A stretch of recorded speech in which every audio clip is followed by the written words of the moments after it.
আসসালামু আলাইকুম। দেশ ও দেশের সকল জনগণ এবং ছাত্রবৃন্দদেরকে আন্তরিক ধন্যবাদ। তো কথাটা হচ্ছে, দেখুন বাংলাদেশে যে আন্দোলন চলতেছে, সবসময় ফেসবুক নিয়ে ইউটিউব নিয়ে পড়ে থাকি। আমার এই খবরটা সবার কাছে যায় কিনা তাও জানি না। এ দেশের ভিতরে যে নৈরাজ্য চলতেছে, যে লুটতরাজ চলতেছে, আমাদের এখন জানের নিরাপত্তা নেই ভাই। এই বাংলাদেশকে স্বাধীন করেছিলাম, আবার স্বাধীন হলো লুটতরাজের স্বাধীনতা। কি পেলাম? তো একটা কবিতা বলি, শোনেন।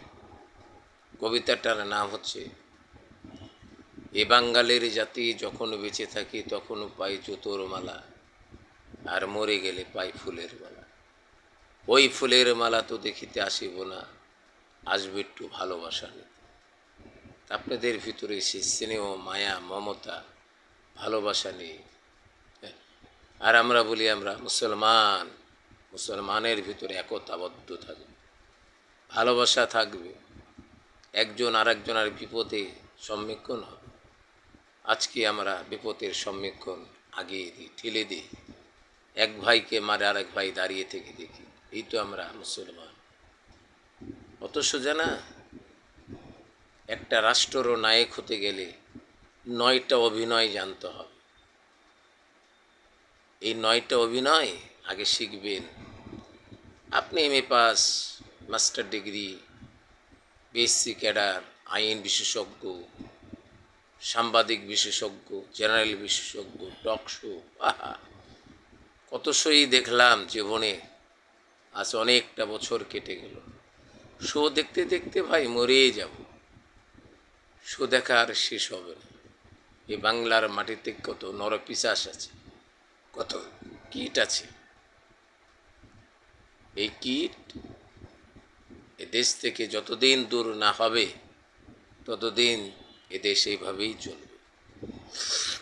তাদের ভিতরে আমাদেরকে বাঁচিয়ে থাকতে হবে, তাদের ভিতরে আমাদের সমস্ত কিছু চলতে হবে। তো আমি বলতে চাই যে আপনাদের মাঝে, যে দেখুন আগে আদিম যুগ ছিল, তারাও সভ্যতার ভিতরে ছিল, প্রাচীন যুগ ছিল, সভ্যতার ভিতরে ছিল। এখন আসছে ডিজিটাল অসভ্যতার।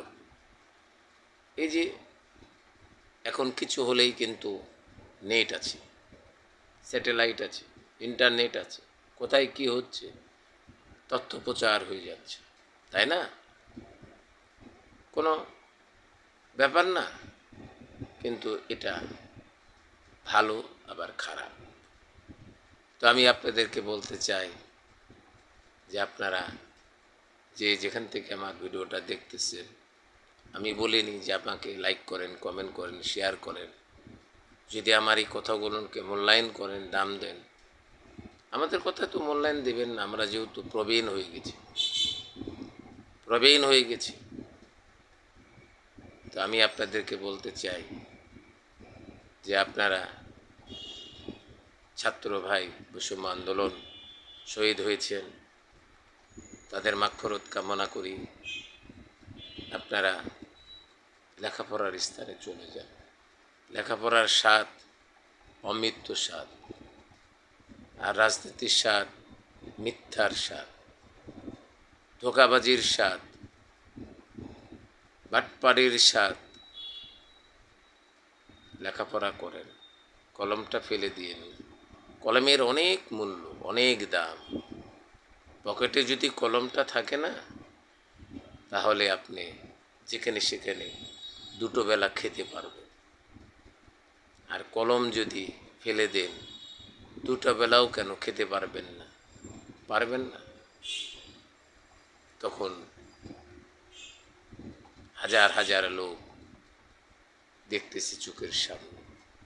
আজ কত বছর পেরিয়ে গেল। তাই আপনাদেরকে বলতে চাই,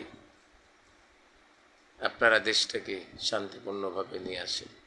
এক সপ্তাহ না যেতে যেতে দেখেন দল সংগঠন আরম্ভ হয়ে গেছে। আমার ছাত্র ভাইরা কখনো দল চায় না, দল নেই তো টানাটানি, আজ এই দল কাল সেই দল, ওই দল, দল নেই টানাটানি। দলে কিছু নেই, দলে কিছু নেই, কিচ্ছু পাইনি, শুধু পেয়েছি দুঃখ, বেদনা, আঘাত চিহ্নিত। তাই আমি আপনাদেরকে বলতে চাই, কি আর বলার আছে এই বাংলার মানুষকে? যতই বুঝান, বুঝিয়েও কোনো লাভ নেই। আজ আপনি, কাল আমার, তারপরে আবার আপনি, তারপরে আমার, এইভাবেই চলবে। তো আমি আপনাদেরকে বলতে চাই যে আপনারা সভ্যতা করে নিয়ে আসেন, ভালো থাকেন, সুস্থ থাকেন, এটাই চাই। মায়ের ছেলে মায়ের কোলে চলে যান। এরকম বহু শহীদ দেখেছি, হাজার হাজার লাশ দেখেছি, অনেক কিছু দেখেছি চোখের সামনে। নীরবতা পালন করা সবচেয়ে উত্তম কাজ, আর তর্ক করা মূর্খের কাজ। কথাটা আমার অবশ্যই বুঝেছেন। আসসালামু আলাইকুম।